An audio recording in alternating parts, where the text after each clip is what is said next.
ட்ராக்ல கொண்டு போகிறதற்கு என்னை பயன்படுத்தினான். சில வேளைகளில் நீ ஒரு கிணத்துல போய் குதிச்சிரு, நீ ஒரு ரோட்ல ஓடுகிற ரோட்ல நீ உன் வண்டியை கொண்டு விட்டுரு, இப்படிலாம் என்னோடு பேசி அந்த ஆவி அலக்களித்துக் கொண்டிருந்தது, என்னை அலக்களித்துக் கொண்டிருந்தது. திடீரென்று நான் இருந்த வசித்த கிராமத்துல மருத்துவ வசதிகள் கிடையாது, கடைகள் கிடையாது. நாங்க எதுக்குனாலும் பழைய கோட்டைக்கு தான் வரணும். அப்படிப்பட்ட ஒரு குக்கிராமத்துல நான் ஒரு பிறந்து வளர்ந்தேன். அங்கே என்னுடைய தாய் தகப்பன் விவசாயி, ஆடுகள் மாடுகள் வளர்த்த அனுபவங்கள் எனக்கு உண்டு.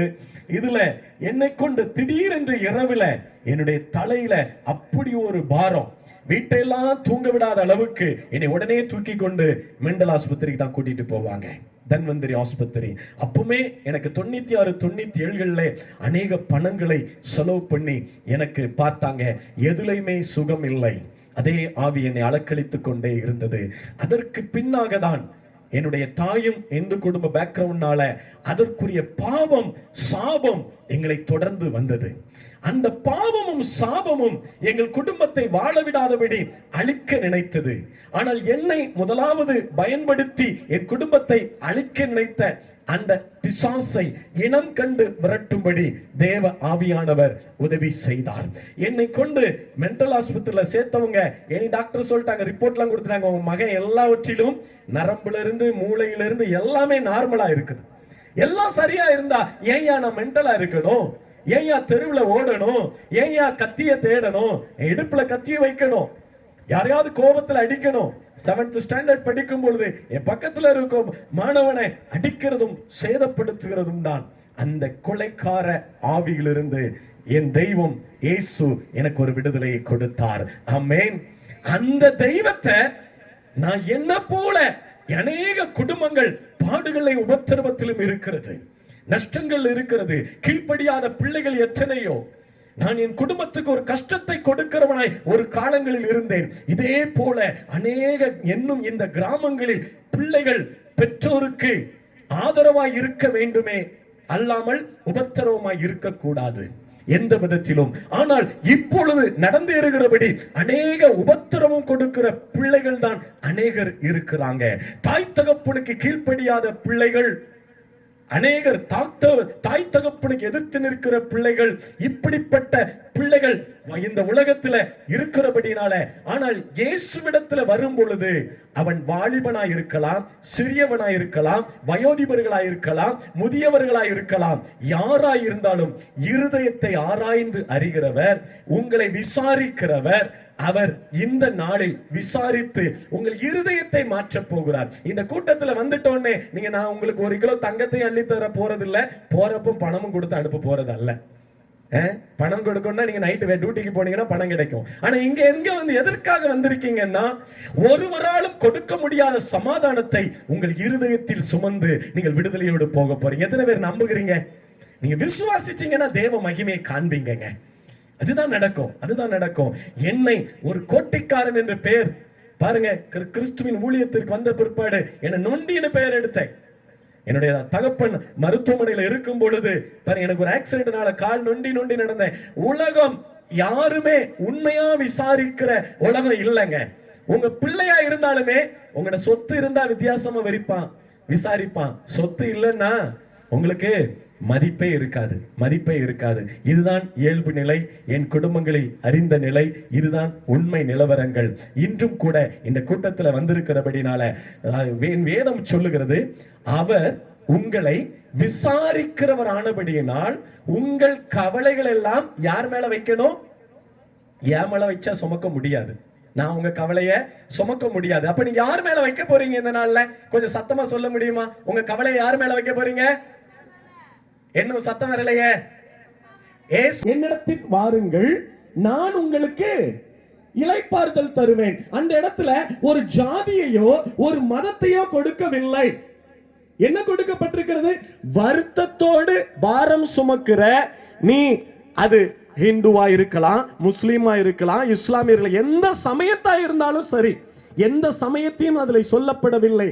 இயேசு ஒரு மதத்தை ஸ்தாபிக்க வரவில்லை, ஒரு வழியை காண்பிக்க வந்தவர். நானே வழியும் சத்தியமும் ஜீவனுமாய் இருக்கிறேன் என்று சொன்னவர் இன்று உங்களுடைய என் ஆத்மா செத்து போச்சுன்னு சொல்றீங்களா? பாரத்தை சுமந்து சுமந்து என்னால தாங்க முடியலையா, வேதனை தாங்க முடியலையா, கஷ்டம் கண்ணீர் தாங்க முடியலையா, ஒரு பக்கம் கடன், ஒரு பக்கம் பாவம், ஒரு பக்கம் வியாதி, எல்லாம் சேர்ந்து என்னை அழுத்துகிறதே, எனக்கு சுமக்க முடியலன்னு நீங்க சொல்லி இந்த கூட்டத்தில் நீங்க பங்கு பெற்று இருக்கலாம். ஒருவேளை வீடுகளில் இருந்து இந்த சத்தத்தை கேட்டுக்கொண்டு இருக்கலாம். அன்பு சகோதரியே, அன்பு சகோதரனே, நீங்கள் சுமக்க தேவையில்லை என்கிறதை தான் இதில் சொல்ல வந்திருக்கிறேன். என் இயேசு 2000 வருடங்களுக்கு முன்பதாகவே சிலுவையில் சுமந்து தீர்த்தார். யாராவது சொல்லுவாங்களா உங்க பாரத்தை என் மேல வைங்கன்னு? இந்த உலகம் என்ன சொல்லும்? உங்ககிட்ட இருக்க பணத்தை என் வீட்டுல வைங்கன்னு சொல்லும். அப்படித்தானே சொல்லுவாங்களா? உங்ககிட்ட இருக்கிற ஆஸ்தி அந்தஸ்த நீங்க மறிக்க போறீங்களா, என்கிட்ட தந்துட்டு போங்க. ஆனா நீங்க யார்ட்டையாவது நான் ஒரு 5 லட்சம் ரூபாய் கடன் வாங்கி இருக்கேங்க, நீங்க அடைச்சிருங்க அப்படின்னு சொல்லிட்டு நீங்க ஜீவனை போ விடுங்க, யாராவது ஏற்றுக்கொள்ளுவாங்களா உங்க கடனை? சொல்லுங்கம்மா, சொல்லுங்க. யாராவது ஏற்றுக்கொள்ளுவாங்களா? ஒரு ரூபாயை ஏற்றுக்கொள்ள மாட்டான். இவனை அறியேன், அது தகப்பனா இருந்தாலும் தெரியலன்றுவான். தகப்பனா இருந்தாலும் அனாதை போனோன்னு சொல்லி எத்தனையோ பேரு என்ன சொன்ன கை கழுவி விட்டு இருக்கிறாங்க. நான் முதியோர் இல்லங்களுக்கு ஊழியத்துக்கு சென்றது உண்டு. முதியோர் இல்லங்களுக்கு போகும் பொழுது ஒவ்வொரு தாய்மார்களும் கண்ணீர் வடிக்கிற வேதனை எந்த அளவாய் இருக்கிறது. அவர்கள் எல்லாம் இயலாமையில் வந்து அந்த முதியோர் இல்லத்துல சேரல. கோடீஸ்வரர்கள் முதியோர் இல்லத்துல வந்து இருக்கிறாங்க. கேட்கும் பொழுது சொல்றாங்க, ஐயா ஒரே மகன் தான் ஐயா, நான் எல்லாமே செஞ்சேன், ஆனா எல்லாம் செஞ்சு அந்த பிள்ளைதான் இன்னும் எங்க கொண்டு விட்டுட்டு போயிட்டு. பிள்ளை எங்க இருக்கு? அமெரிக்கால இருக்குது. பிள்ளைகளின் பிள்ளையுமா இருக்காங்க. உங்களை பார்க்க வருவாங்களா? இல்ல. எப்பமாவது ஒரு ஆளு வந்து அவன் அனுப்புவான். அப்படியே வந்தாலும் இந்தியாவுக்கு எது வந்தாலும் என்ன பார்க்காம போயிருதான் ஐயா. இதுதான் ஐயா ஒரு பிள்ளை பிள்ளை பிள்ளைன்னு போறீங்களே. அநேகர் பெற்ற பிள்ளைக்காக தன் ஜீவனை கொடுத்தவர்கள் கூட உண்டு. ஆனால் பாருங்க, எந்த ஒரு பிள்ளையாவது தகப்பனுக்காவது ஜீவனை கொடுத்திருக்கிறானா பாருங்க? ஒருவனுக்கு கொடுக்க மாட்டான், ஒருவனுக்கு கொடுக்க மாட்டான். ஆனா என் இயேசு என்ன சொல்லுகிறாரு தெரியுமா? என் பிள்ளைகளே, வருத்தப்பட்டு பாரம் சுமக்கிறவர்களே, நீங்கள் எல்லாரும் என்னிடத்திற்கு வாருங்கள். தாகம் உள்ளவர்களே, நீங்கள் என்னிடத்திற்கு வாருங்கள். பசியுள்ளவர்களே, நீங்கள் என்னிடத்திற்கு வாருங்கள். உங்கள் தாகத்தை தீர்ப்பேன், உங்கள் பசியை ஆற்றுவேன், உங்கள் வருத்தத்தை, உங்கள் வருத்தமான பாரத்தை நான் ஏற்றுக்கொள்ளுவேன், நான் ஏற்றுக்கொள்ளுவேன். இப்படி எந்த தெய்வமாவது எங்கேயாவது சொன்னது உண்டா? சிலுவையில் கடைசி சொட்டு ரத்தம் சிந்தும் வரையிலும் என் பரமன் இயேசு, இரட்சகர் இயேசு இதைத்தான் சொன்னார். மன்னிப்பை வழங்கி வருத்தப்பட்டு பாரம் சுமக்கிறவர்களே, எல்லாரும் என்னிடத்திற்கு வாருங்கள். ஆகையால் தான் ஆலயத்தை தேடி ஓடுகிறோம். ஆலயத்தை தேடி எதற்கு ஓடுறாங்க? ஆலயத்துக்கு ஏன் போகணும்? அந்த கட்டடத்துல போகணுமா?